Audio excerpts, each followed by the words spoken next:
American football, just football for the Americans, and soccer, football for most places.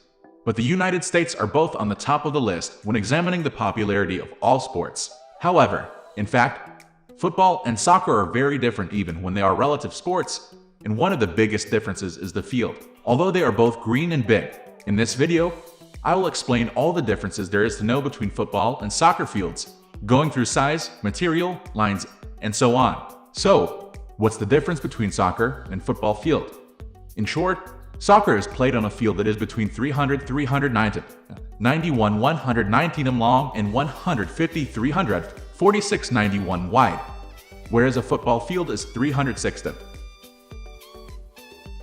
110 long and 160, 49 wide. In addition, the markings and goalposts vary drastically, yet both surfaces are made from natural grass or artificial turf. That said, the vast green appearance doesn't mean that they are the same.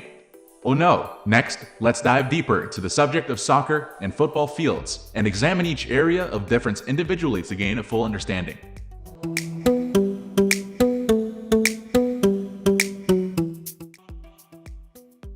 Size. As you can see, the size of a soccer field varies quite drastically, especially when looking at the width. Football fields are always the same size, so they may or may not be bigger than a soccer field. Taking an average from the dimension range in soccer fields, the total area is 81,012, whereas the total area on a football field is 57,612, which is considerably smaller. At this point, you might ask yourself, why do soccer fields vary in size? There are a few correct answers here. First, when looking at regular soccer fields, the designing process can vary depending on the area available. For example, if a school plans to construct a soccer field without enough space for a larger field, a smaller field can be made. The biggest reason for the size change is that the home team can have a field advantage over the other by adjusting the field size to their style of play. Imagine that you played soccer on a massive field and visited a smaller field. The home team would have an advantage and vice versa.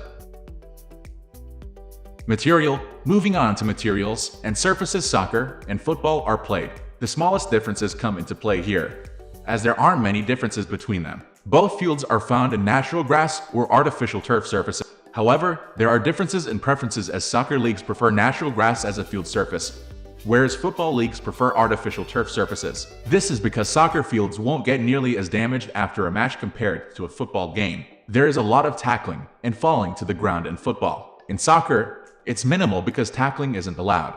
To put this into numbers, only 5 Major League Soccer fields, MLS, have synthetic turf fields, and the rest 23 teams have real natural grass fields in their home stadiums. In contrast, 16 NFL teams, meaning 50% of the teams, play on artificial turf, and the other half play on real grass fields. The vast majority of soccer and football players prefer real grass fields as the traction and feel considerably better. Also, it's softer to fall on a natural grass field, decreasing injuries and pain.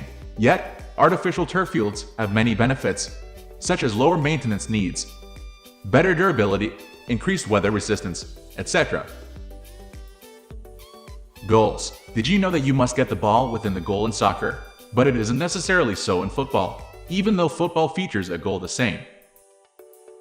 In addition, the goals are different in size and shape too. Now, let's learn more about each goal and how scores are made in soccer and football. Soccer goals are wider yet shorter than football goals. The dimensions are 8ft x 24, 2.44 x 7.32, and you are awarded 1 goal by getting the ball inside the goal, no more, no less. Soccer goalposts are lightweight plastic or metal with a twisted polyethylene net. Football goals are taller yet more narrow than soccer goals. The dimensions are 35 x 18.5, 10.67 x 5.64, and you are awarded 3 points by kicking the ball through the goalposts. Although, making a tough down on the end zone awards 6 points. The football goalposts are often made from heavy gauge steel and aluminum. The shape is also different between soccer and football goals. A soccer goal is rectangular, approximately 3 times as wide as tall. We all know what they look like, a stereotypic goal. However, football goals have a unique look. They have one sturdy leg that supports a goal shaped like you. Markings. The field markings are perhaps the most considerable difference between football and soccer fields. They are one of the most noticeable too, as they vary so much. Let's dive deeper. The markings divide the field into different areas, and they all have a meaning. Both soccer and football field markings are marked with white lines, Yet that's where the similarities stop. Soccer field markings. Generally, there are more markings on a soccer field with different meanings. However, the amount of lines etc. is fewer than on a football field. The center spot is a small circle at the exact center of the field. This is where kickoffs happen. The center circle is a circle with a 10-yard radius from the halfway line. The halfway line divides the soccer field into two halves. It's also known as the midfield line. A penalty spot is a dot in front of each goal that marks where penalties are kicked. A penalty area is a rectangular area in front of each goal, where the goalkeeper can touch the ball with their hands and where a penalty is awarded when the defending team makes a foul. The goal area is a smaller rectangular area within the penalty area. Its purpose is to mark the place for a goal kick and be a buffer zone for dropped balls. Corner arcs are found at every corner of the playing area. They are also where corner kicks are kicked when they pass over the goal line at the end of the field.